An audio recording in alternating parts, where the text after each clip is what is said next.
ఈరోజు మనలో ఎవరైనా మన బలాన్ని మనం నమ్ముకుంటున్నామేమో.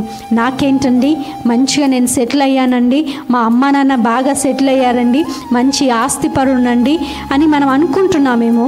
మన బలాన్ని మనం నమ్ముకుంటున్నామేమో. దేవుడు అంటున్నాడు, ఆ బలం ఏం చేస్తుందో తెలుసా? ఏదొక రోజు మీకు నిందను తీసుకొస్తుంది, అవమానాన్ని తీసుకొస్తుంది అని సెలవిస్తుందండి. కాబట్టి ఎప్పుడైనా కానీ మన బలము క్రీస్తులో ఉండాలి, కానీ మనుషుల్లో ఉండకూడదు.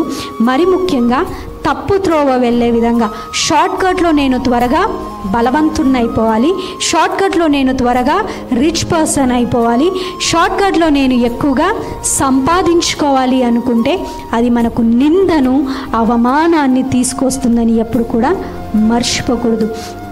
వాక్యం ఏం సెలవిస్తుందో తెలుసా అండి? నీతిమంతులు భిక్షమెత్తుకొనుట నేను చూచి ఉండలేదు అనే మాటని మనం చూస్తున్నాం. కాబట్టి ఎప్పుడు కూడా సాధ్యమైనంత మటుకు మనం ఎప్పుడు కూడా నీతిగా బ్రతకడానికి పనిచేద్దాం. మనం చేసే పని ఏదైనా కానీ మన బలము మనలో ఉండకూడదు, మన బలము క్రీస్తు అయి ఉండాలి.